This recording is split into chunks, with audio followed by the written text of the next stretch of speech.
Yung mga idol, kumusta? DJL Sports TV nga pala mga idol.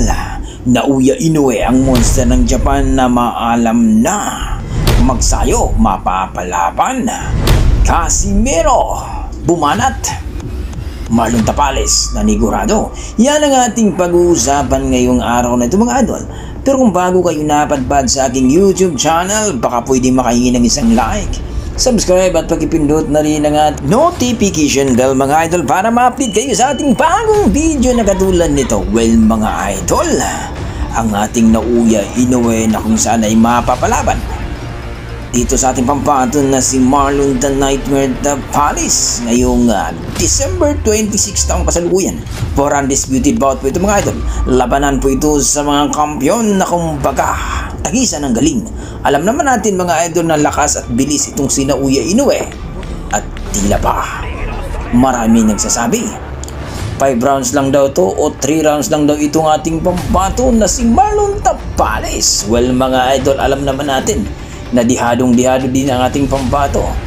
Pero sabi nga ni Marlon Tapales at nagbanta pa, sisiguraduhin daw niyang matatalo si Naoya Inoue pagdating sa kanilang laban. At wika nga ng ating pambato, ang Nightmare daw ay magiging monster sa kanilang laban at ang monster na si Naoya Inoue ay magiging Nightmare sa kanilang laban. Pero ayon nga sa ating mga boxing fans mga idol ay hindi talaga papayagan ng kampo ni Naoya Inoue. Lalong-lalo na ay talagang history ito ang magaganap. Na kumbaga sikan undisputed ito kapag manalo itong si Naoya Inoue ay gagawa talaga ng eksena na talagang hindi madihado sa kanilang laban. Gaya lamang ng ginawa ng kanyang kampo. Kumuha ng 2 malalaking ka-sparring at itinumba ito. Knockdown ang inabot. Kaya asahan na natin na magkaroon ng light injury ito. Pero walang problema yan mga idol sapagkat normal lamang sa bansang Japan o kampo ni Naoya Inoue na magpa-inject o magpaturok ng pain reliever. Kumbaga para maiwasan ang sakit o hindi maramdaman ang sakit ng katawan ni Naoya Inoue pagdating sa laban.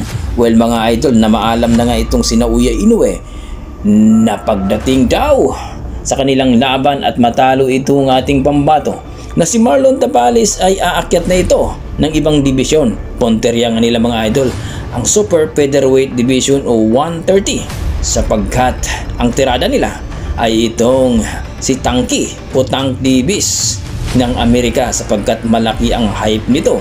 Nauna nang sinabi ng kanyang manager na talagang gusto nilang makalaban o catchweights dito si Tank Davis sa 130 pounds mga idol. Samantala si Magsayo mga idol ay nagkaroon ng temporary suspension sapagkat ay nanalo po ito nung nakarang laban dito kay Isaac Abilar ng Mexico.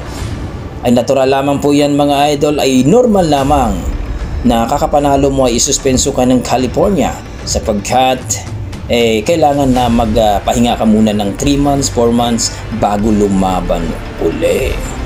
Cuadro Las Casimero mga idol ay bumanat dito kay Naoya Inoue.